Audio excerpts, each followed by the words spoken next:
Yes, good evening. My name is Wallace Gator Bradley, and I'm the host of the Bradley Report. We got a very important story today. We're going to talk about the Martin Luther King celebration that happened at Idlewild Country Club out in Frostmore. Congresswoman, 7th Congressional District Congresswoman Robin Kelly was the speaker. You had pretty much everyone that was out there. From President Tony Pratt-Winkle, you had a bunch of candidates that's running out there, whether they're running for the Secretary of State or they're running for Congress for the 1st Congressional District, and most importantly, running for judge. And one of the hosts or the sponsors was the mayor from Matson that was out there. And she looked radiant. There's a race for the governor's race. We're going to talk about that. Young black man got a right to run. Okay? We're going to talk about that. We're going to talk about the Republicans that refuse to support the right for us as a people to have the right to vote. And most importantly, as you know, I'm also the president of United in Peace, Inc. Okay? I want to tell you that because I believe in making sure people get registered to vote. I want to make sure they get educated on the candidates that they're voting for. The issues that I'm presenting before you today is because of the insistency, if that's such a word, of the producer of this show. And she helps me get my issues to bring before you, my viewing audience, is none other than the chairman of United in Peace, Inc., none other than my wife, Terry Marsh Bradley. And all the technical wherewithals, you know what I mean, that make it do what it do, is Brother Omari. So to God be the glory, this is my story. Brother Omari, let me see what that first article is. Chicago police have promoted a sergeant who oversaw a botched homicide case involving former Mayor Daley's nephew. Sam Sarowan was reprimanded in 2019 for violating department rules. He supervised 2 detectives who found that Daley's nephew, Richard Vanenko, acted in self-defense when he threw the punch that killed David Koshman in 2004. Reports by the Sun-Times cast doubt on the investigation, and Vanenko was later charged with involuntary manslaughter.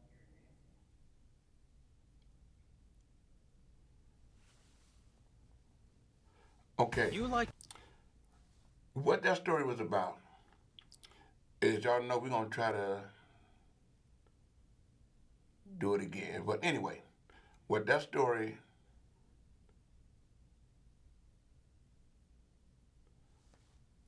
we're going to cover this story right after this.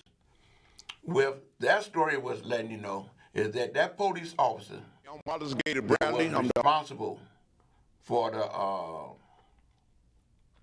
was responsible for investigating the individual who happened to be Daley's nephew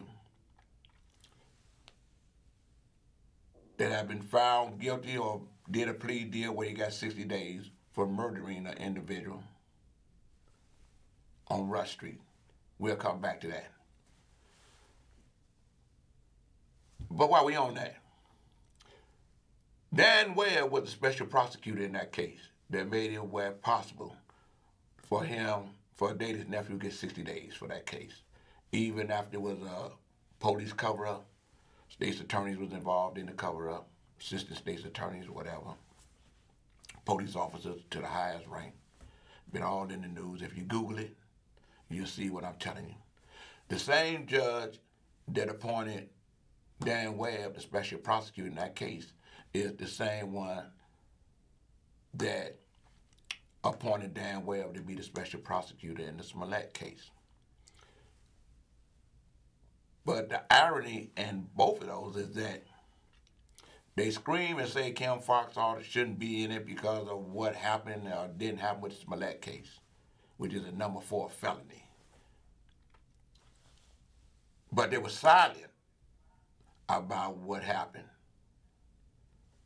Dan Webb and the judge, and Dan Webb's special prosecuting report, and the police officer that was involved. And here we see, here's one of the guys, one of the police officers that was involved. After he got reprimanded, he ended up getting a promotion. I think the mayor's going to look into that. I think she is. But suffice to say, at the Martin Luther King birthday celebration, I was doing the Bradley report on site of the country club. And I came in contact with individuals that's running for judge. I got one that's coming up right now, Brother Thomas Moore Donnelly. He's a Cook County Circuit Court judge. Brother Murray, could you hit this one right here? I'm Gator Bradley. I'm the host of the Bradley Report, and we out here at Idlewild Country Club celebrating Martin Luther King holiday or his birthday. And you know, even though it's political season, but it's very important that I introduce you to a man that I feel is worthy of remaining on the bench of the Cook County Judiciary.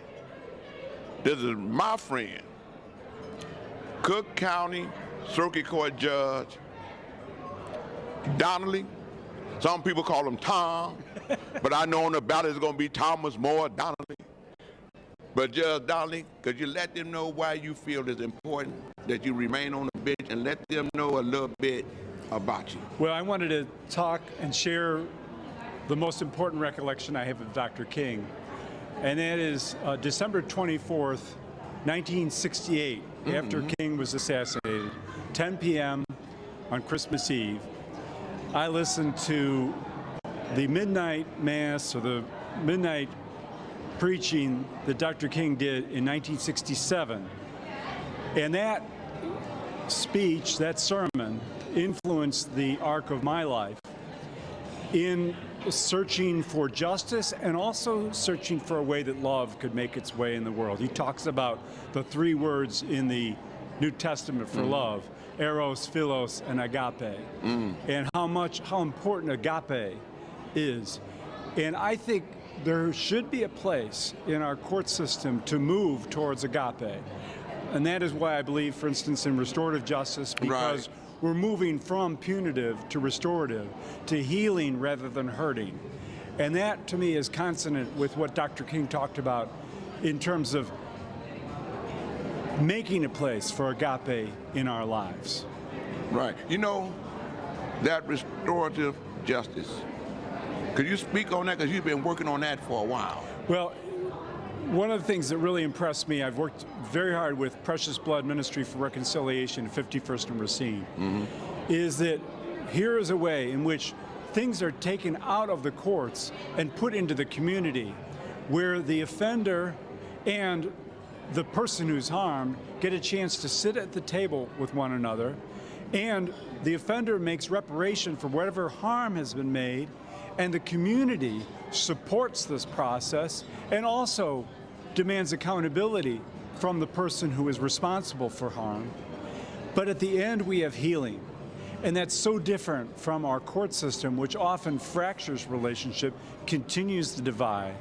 And so I think as a court system, we have to be supportive of restorative justice, where that is a way in which public safety will actually be increased because we're healing rifts within the community, healing the damage that's been done, instead of furthering the division. You know, I've read a lot about you. One of the things that I see in you is like you have a judicial advocacy. The criminal justice bill that the governor, could you elaborate on that? July 15th, 2021, Governor J.B. Pritzker signed a restorative justice bill, a bill that I conceived to help our restorative justice courts. We have 4 in Cook County that Judge Evans has opened up, but we have numerous churches and community groups that have restorative justice hubs throughout the city. But without this bill, we couldn't guarantee confidentiality to the process. So an offender or victim who disclosed, because the whole purpose of the process is total honesty, something that could later be used in court, it could be used against them.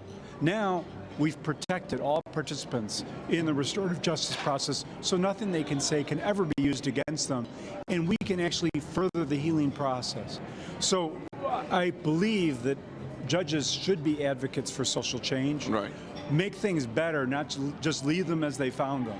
And I've done that with consumer debt, I've done that with restorative justice, and I've done it with driver safety. Right.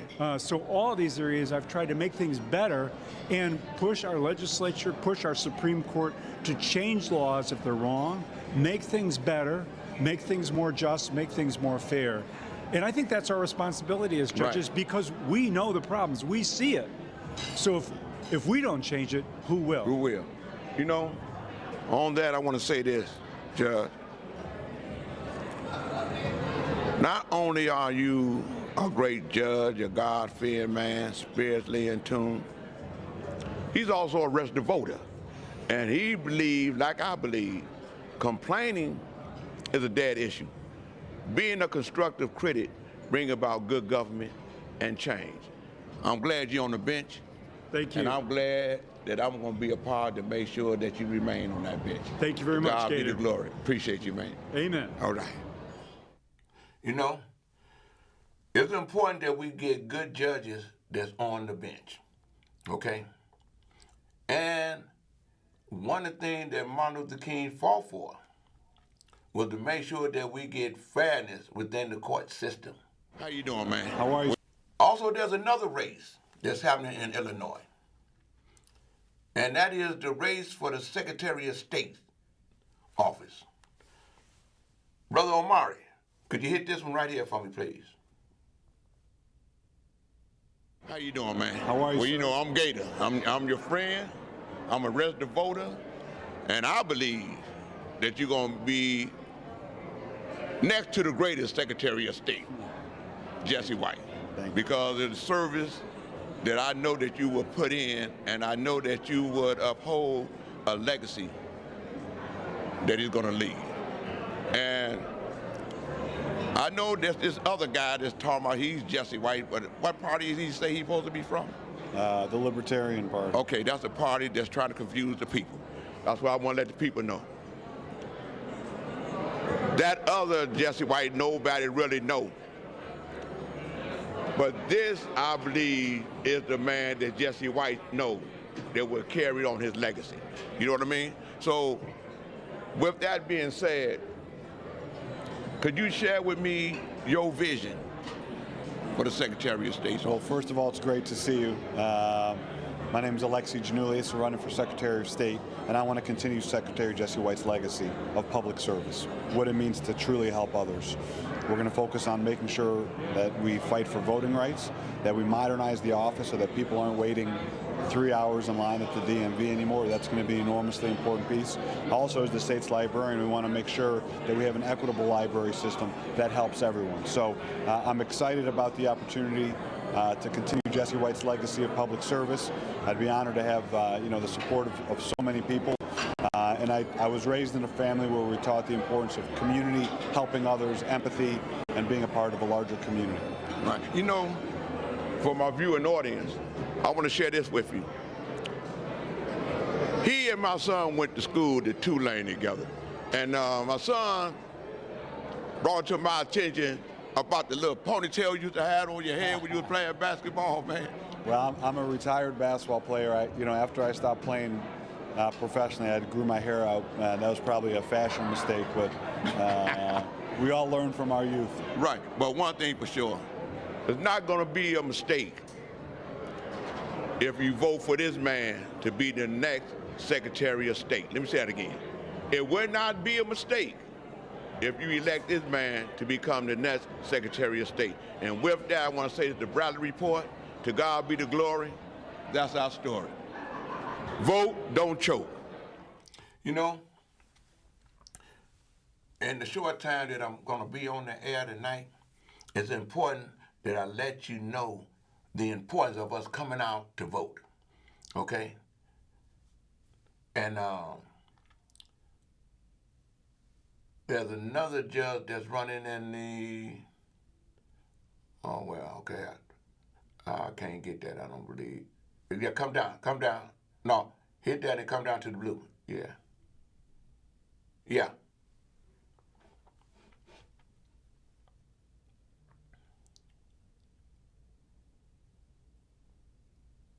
You might have come down and hit the little blue icon.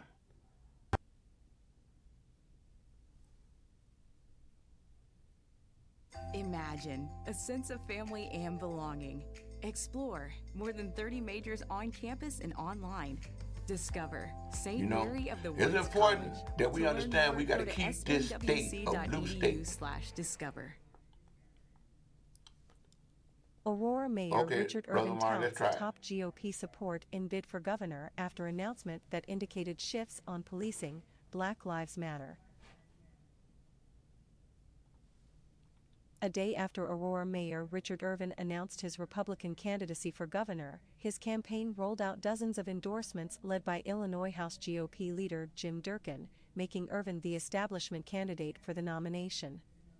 Irvin, the first black mayor of Illinois' second-largest city, was the fifth candidate to announce a bid for the GOP governor nomination in the June 28 primary, with the winner gaining the right to take on first-term Democratic Governor J.B. Pritzker in the November 8 general election. On Tuesday, as it filed his statement of candidacy, Irvin's campaign issued a list of 60 endorsements from a wide spectrum of Republicans including Durkin and former downstate GOP Representative John Shimkus of Collinsville, Illinois Republican National Committeeman Richard Porter, former state GOP Chair Tim Schneider, former U.S. Ambassador and GOP financier Ron Gidwitz, as well as several individual members of the legislature and the Republican State Central Committee. Irvin heads a slate assembled to attract backing from Ken Griffin, the founder and CEO of investment firm Citadel and the state's wealthiest person. Griffin has pledged to go all in against Pritzker, the billionaire heir to the Hyatt Hotel's fortune, and said in a statement on Monday that he was excited about Irvin's entry into the race. A link to Griffin is important to Durkin, who heads the 45-member GOP minority against the 73-member Democratic majority in the Illinois House and is looking for Griffin's financial help to win down-ballot House seats against Democrats expected to get cash from Pritzker. State Representative Avery Bourne of Morrisonville, a member of Durkin's leadership team, is Irvin's candidate for lieutenant governor. In a statement, Durkin touted Irvin's credentials as a former assistant state's attorney in Cook and Kane counties, echoing on the candidate's own law and order focus in his announcement. Richard Irvin was a prosecutor who knows what it takes to make Illinois safe. As mayor, Richard hired more cops and stood proudly with law enforcement when Illinois Democrats repeatedly turned their backs. That's the kind of leadership we need today in Illinois, Durkin said.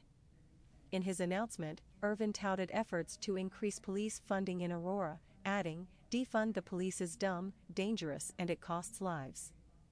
And I believe that all lives matter. Every family should be safe."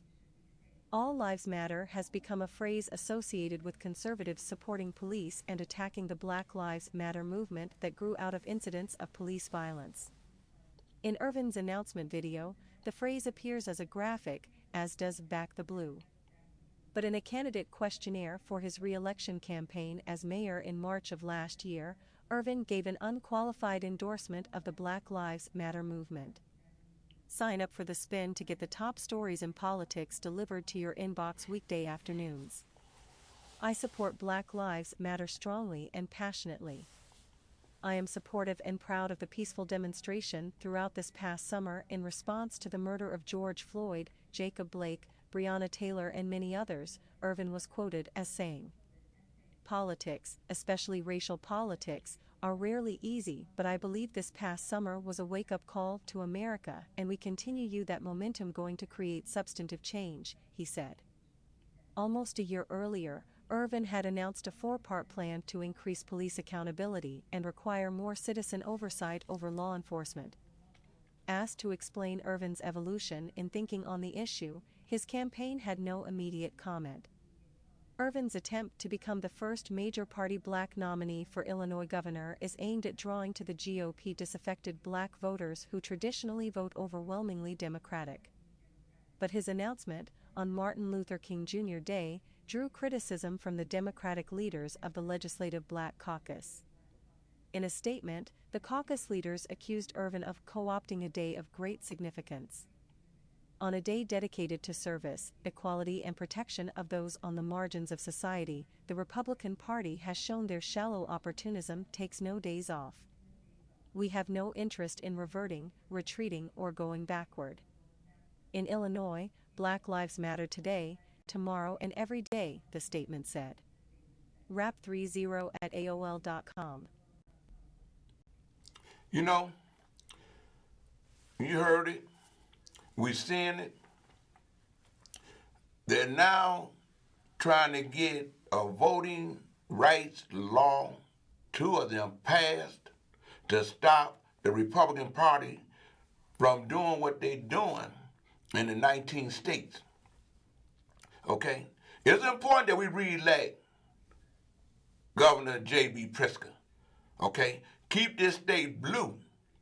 Because if that guy, regardless that he's African American, he have the same ideology as the Republican Party, and the people that's in charge of his campaign are the same individuals that financed Ronald's campaign and ran Ronald's campaign, that put this state in a deficit, and they didn't have a budget for 2 years, and they want to bring it back.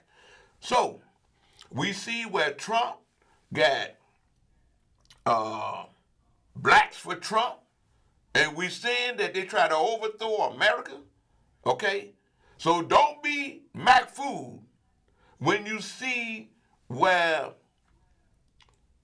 for lack of a better phrase, racist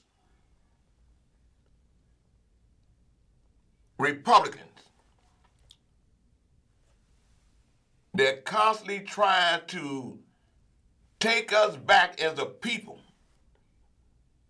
to beyond 65, 67, and 1966. We can't allow this state to be blue, vote straight Democrat, re-elect J.B. Pritzker. We made the mistake when we had Quinn in office, and the people said they want to change. And the change that you got was Ronald. We can't do that. Bring that down a little bit. The headline, come down a little bit, Brother Marty. Right here. J.B. Pritzker, the Illinois governor, cuts a $90 million check for his re-election campaign. He said, come on, let's do it. I'm praying that his campaign, I'm sure that they will, reach out and let the people in the state of Illinois help you to get reelected. I'm going to help you. I'm a part of the team. Okay? I was the one that helped you when you ran the first time, because I believe in you. Criminal justice reform. Okay? Public health.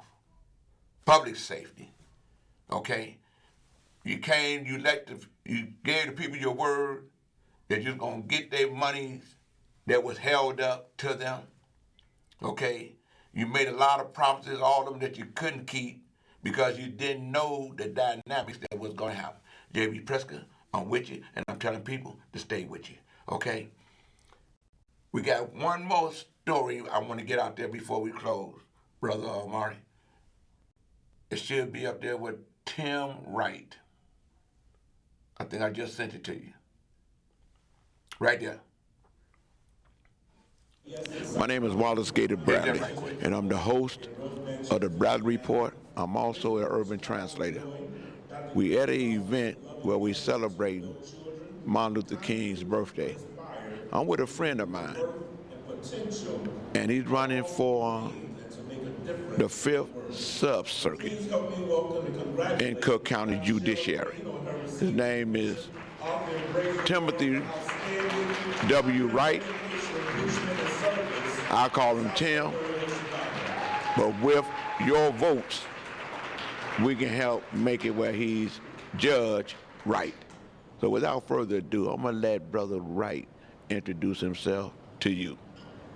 Thank you there, Bradley. My name is Timothy W. Wright III, and I'm running for Circuit Court Judge from the 5th Judicial Sub-Circuit, which is on the south side of Chicago. It runs from 25th Street on the north down to 75th Street on the south, from the lake over to Ashland. So that's the 5th Judicial Sub-Circuit, and I'm running for judge there. And so thank you for having me on your program. No problem. What's important, just as important with you running, is the endorsements that you have been given. I understand Chairman of the Democratic Party and the President of Cook County Board, Tony Prattwinkle, is in support of you. Tony Prattwinkle has endorsed me. Maddie Hunter, who's a State Senator Maddie Hunter, who's also the 20th Ward Committeeman, has endorsed me. Pat Dow, who is head of the Budget Committee and City Council and committeeman of the 3rd Ward, has endorsed me. David Moore, your prior guest, who is the alderman and now candidate for treasurer, has endorsed me. He's running for Secretary of State. He's not running Secretary of State. Right. And so he's endorsed me. From what I understand that the former chairman of the Black Caucus in the City Council, Rod Sawyer, Right, that's good. has endorsed me. And so there are a number of the committeemen and elected officials. I've also been endorsed by 3 Congress people. Okay. Congressman Bobby Rush has endorsed me. Congressman Jesus Garcia has endorsed me. Congresswoman Jan Schetkowski has endorsed me. And I expect to get the endorsement of Danny Davis, too. Right. So I think there have been a number of public officials, a number of elected officials, a number of committeemen within the 5th Judicial Sub-Circuit who have endorsed me. And I think that's just based upon the work that I have done over the years in service to that community. I think what's up for grabs now is the people's seat. And it's the people's seat because they have to vote as to who's going to become the next judge in that seat. And I think it's critical that we begin to understand the importance of the judiciary. I believe that the judiciary is the most important and significant branch of government now. We see what's happening with the other branches, but this is where people have to go for honesty, for truth, for the fair dispensation of justice. And I believe that it has a great impact on our community. You know, people ask me, how come you're not running for Congress? How come you're not doing this? I want to be where the people are. I want to be where the rubber meets the road. I want to be where we are capable of making a difference in our community. Our community has to step up, and I believe that having the right representation on the bench will help us to do that. A representation that is diverse not only in color, but it's diverse in thought. I mean, we have, I think the last class of judges that have been seated, the great preponderance of them were prosecutors. I have nothing wrong to do with prosecutors. I think prosecutors are great, but I think that we need to mix it up. We need to have diversity. We need to have somebody with the community interests, and I think that's important.